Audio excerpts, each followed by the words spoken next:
Mining mafia తయారు చేసి నిబంధనలకు అనుగుణంగా మైనింగ్ చేసే వాళ్ళని, న్యాయంగా ధర్మంగా మైనింగ్ చేసే వాళ్ళని బెదిరించి వారి వ్యాపారాలు దోచుకున్నారు. పుంగనూరు, మదనపల్లి, తొంబడపల్లి కేంద్రంగా అక్రమ క్వారీలు, ఇసుక, గ్రావెల్ మాఫియా నడుపుతున్నారు. తిరుపతి మఠం భూములను ఆక్రమించుకున్నాడు. వడమాలపేటలో మండలంలో గుజరాతీ వ్యాపారిని అతని కుటుంబ సభ్యులను బెదిరించి ఆస్తులు రాయించుకున్నారు. తిరుపతి నగరంలో చెరువులు ఆక్రమించారు. మద్యం అక్రమ దందా మొత్తం పెద్దిరెడ్డి రామచంద్రారెడ్డి కనుసన్నల్లోనే నడిచింది. మద్యం క్వాలిటీ లేదన్న ఒక దళితుడిని నెక్స్ట్ డే చంపించారు. ఈ మద్యం ఏంటో ఇంత దరిద్రంగా ఉంది, మూత్రంలో ఉంది అన్నందుకు నెక్స్ట్ డే చంపేశారండి. నెక్స్ట్ ఆయన కమిషన్ల కోసం, ఆయన కాంట్రాక్టుల కోసం ఆవులపల్లి రిజర్వాయర్ నిర్మాణాన్ని చేపట్టారు. దీనివల్ల 100 కోట్లు నేషనల్ గ్రీన్ ట్రిబ్యునల్కి పెనాల్టీ చెల్లించారు. పొంగనూరు నియోజకవర్గం పులిచెర్ల మండలం మంగళంపేటలో విలాసవంతమైన భవనం కోసం 70 ఎకరాల పైగా ఆక్రమించుకున్నారు. అటవీ శాఖ భూములు ఆక్రమించి మార్కెట్ యార్డ్ నిధులతో రోడ్లు వేసుకున్నాడు. మరొక ఎర్రచందనం అక్రమ రవాణా కోసం అడవుల్లో రోడ్లు వేయించుకున్నారు. అటవీ శాఖ మంత్రి పదవి అడ్డం పెట్టుకుని రాష్ట్ర వ్యాప్తంగా మైనింగ్ ద్వారా ఇసుక, మట్టి, కంకర, గ్రానైట్ తదితర ప్రకృతి సంపదను దోచుకున్న అడవి దొంగ నువ్వు పెద్దిరెడ్డి రామచంద్రారెడ్డి. 2 లక్షల కోట్ల అక్రమ ఆస్తులను కూడబెట్టాడు. 2 లక్షల కోట్లు లెక్క పెట్టాలంటే ఎంతసేపు పడుతుందో, ఎన్ని రూములు కావాలో అర్థం చేసుకోండి. ఆయన అక్రమాస్తుల విలువ మన రాష్ట్ర బడ్జెట్ 2 లక్షల కోట్లను దాటిపోయింది. మిమ్మల్ని గెలిపించిన అలాగే వైసీపీకి సరే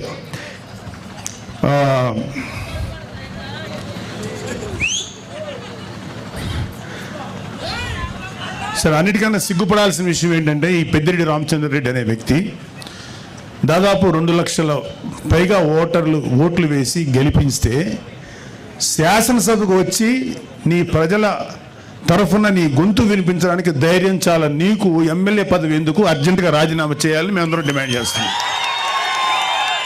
నీకే కాదు, మీ వైసీపీలో 11 మంది ఎమ్మెల్యేలు ఇంక్లూడింగ్ మీ నాయకుడు జగన్ రెడ్డి కూడా గెలిచి ఎందుకు మీరు శాసనసభకు రాలేకపోతున్నారు?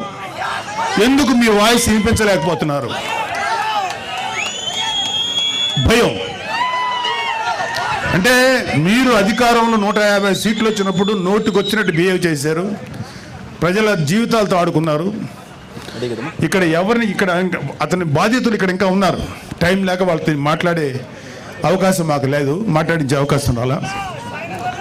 మీకు సిగ్గు, అభిమానం, ధైర్యం ఉంటే వచ్చి మీ గొంతు శాసనసభలో వినిపించండి. యూట్యూబర్లతోటి యూట్యూబ్లోను తర్వాత న్యూస్ ఛానల్స్లో మాట్లాడటం కాదు. ఇంక్లూడింగ్ జగన్ రెడ్డికి చెప్తున్నాం, వచ్చి నీ వాయిస్ శాసనసభలో వినిపించు. ఏమన్నా అంటే మాకు మైక్ ఇవ్వట్లేదు, మాకు మైక్ ఇవ్వలేదండి. అరే మీరు వచ్చి మాట్లాడండి, ఆ మైక్ ఇస్తారు, అప్పుడుగా తెలుస్తుంది. అది రావడానికి, అది వచ్చి అసలు శాసనసభ చుట్టుపక్కల రావడానికి మీకు ధైర్యం సరిపోట్లా.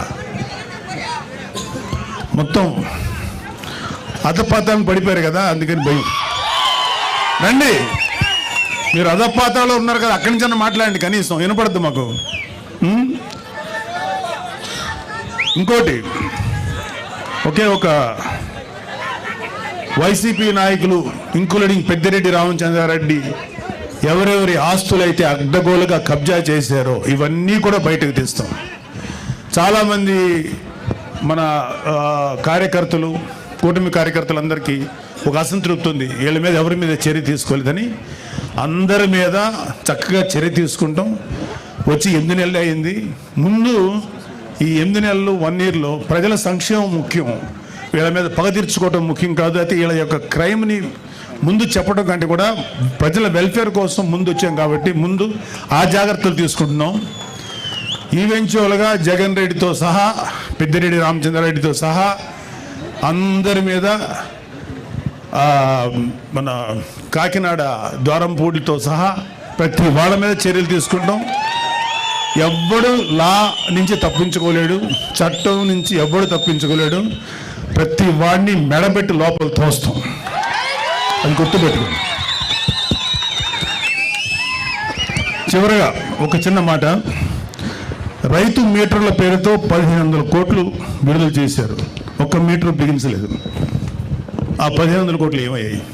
Mister Peddireddy, you have to answer. మీ పార్టీలో మీతో పాటు మైనింగ్ వ్యాపారం చేసిన బాలినేని శ్రీనివాసరెడ్డి షేర్లు లాక్కున్నది నిజమా కాదా? ఆన్సర్. గతంలో మీరు లిక్కర్ వ్యాపారంలో రాజ్ కసిరెడ్డితో కలిసి 50-50 షేర్ బిజినెస్ చేసింది నిజమా కాదా? మీ కుమారుడు మిథున్ రెడ్డి కుటుంబ సభ్యుల మీద అడ్డగోలు బ్రాండ్లతో మద్యం మాఫియా నడిపింది మీరు, నిజమా కాదా? ఎన్నికల సమయంలో ప్రజలను భయభ్రాంతులు గురి చేసి అక్రమంగా గెలిచిన మీరు ఈరోజు నియోజకవర్గం అడుగు పెట్టాలంటే భయపడిపోయే స్థితిలో ఉన్నారు, నిజమా కాదా? ధైర్యంగా వచ్చి శాసనసభలో మాట్లాడండి. మేము మాట్లాడే మాటలు ఆయన ఈ మధ్యన మొన్న ఒక మీటింగ్లో అన్నాడు, నెక్స్ట్ మళ్ళీ మేము వచ్చేసేసి జగన్ రెడ్డిని సీఎం చేసుకుంటాం, మా మీద ఎవరెవరైతే మా మీద దౌర్జన్యం చేశారు వీళ్ళ మీద దౌర్జన్యం చేశామంట, వీళ్ళు చేసిన ఏదో పనులని బయట పెట్టి దాని గురించి మాట్లాడితే దౌర్జన్యంలా ఉంది. ఎవరెవరు చేస్తారో అందరి మీద తిరిగి మేము రిటార్చ్ ఇస్తాం, తిరిగి పగ తెచ్చుకుంటాం అన్నారు. అరే అది రావడానికి ఇంకా 4 సంవత్సరాల 7 నెలలు, ఎలక్షన్ రావడానికి, మళ్ళీ వచ్చే ఎలక్షన్లో మీరు గెలవడానికి ఛాన్స్ లేదు కదా. ఇప్పుడు 11 వచ్చినాయి, 11లో ఈసారి సింగిల్ డిజిట్కి పడిపోవద్దని గ్యారంటీ ఏంటి? మీరేమన్నా రామరాజ్యం నడిపారా? మీరేమన్నా మహానుభావులుగా పరిపాలించారా? వెయిట్. సో మీరు కళ్ళగంట మానండి. జగన్మోహన్ రెడ్డి చాలా సందర్భాల్లో మీతో మనం మాట్లాడిన మాటలు ఉన్నాయి, ఇక త్వరలోనే జమిలీ ఎలక్షన్స్ వచ్చేస్తాయి, మనం అధికారంలోకి వచ్చేస్తామని. ఇంత ఇల్యూషన్ అంటే ఒక రకమైన మానసిక దీనిలో సైకలాజికల్ సమస్యలతో ఉన్న మీకు ఎప్పుడో 4 సంవత్సరాల 7 నెలలు 3 నెలలు 4 నెలల తర్వాత వచ్చే ఎలక్షన్స్ అప్పుడే వచ్చేస్తాయని చెప్పి జనాలతోటి మైండ్ గేమ్ ఆడుతున్నారు, లేకపోతే మీ కార్యకర్తలను ఉన్న వాళ్ళని సేవ్ చేసుకోవడానికి ప్రయత్నిస్తున్నారు. అరే మీ పార్టీలో ఎంతమంది ఉంటారో ఇంకా తెలియదురా, అందరూ వచ్చేస్తున్నారు, చాలామంది బయటకు వచ్చేసారు. మీరు రైట్ హ్యాండ్ అని పేరు పెట్టిన విజయసాయిరెడ్డి బయటకు వచ్చేసాడు, మిగతా వాళ్ళు రావడం పెద్ద లెక్కేం కాదు. సో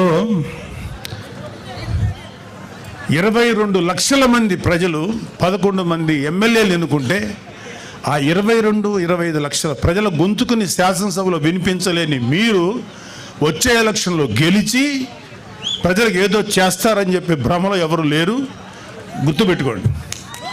మీకు అందరికీ కూడా ఇంకొక 1 year 2 years లోపల అందరికీ మీ నేరాలకి మీరు చేసిన అక్రమాలకి ఆన్సర్ చెప్పుకోవాలి.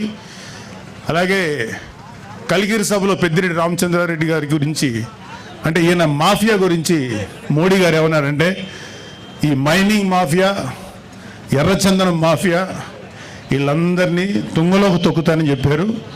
మోడీ గారు ఇంకా ఏం అనలేదు, మాకేం కాదని అని మీరేం సంతోషపడకండి.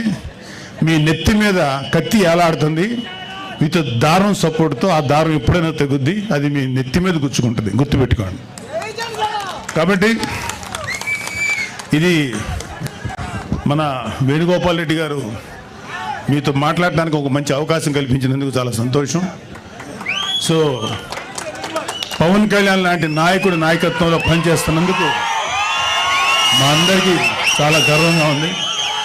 ఒక నిజాయితీపరుడైన నాయకుడైనా ఆయన ఆధ్వర్యంలో పనిచేయటం నిజంగా మాకు గర్వకారణం. మాకు ఏ పదవుల మీద ఏ అధికారాల మీద ఆశ లేదు, నిజాయితీగా పవన్ కళ్యాణ్ గారి యొక్క ఆశయాల మేరకు మేము పనిచేస్తున్నాం. సో మనందరం కూడా మన భవిష్యత్తు ఇంకా బ్రైట్ చేసుకోవడం కోసం, అద్భుతంగా చేసుకోవడం కోసం పనిచేద్దాం.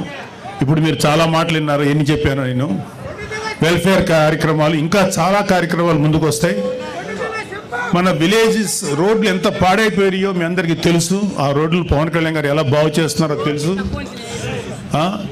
ఒక గోకులాలు 400 కూడా నిర్మించలేదు ఒక 5 ఏళ్లలో, వచ్చిన 6 నెలల లోపల.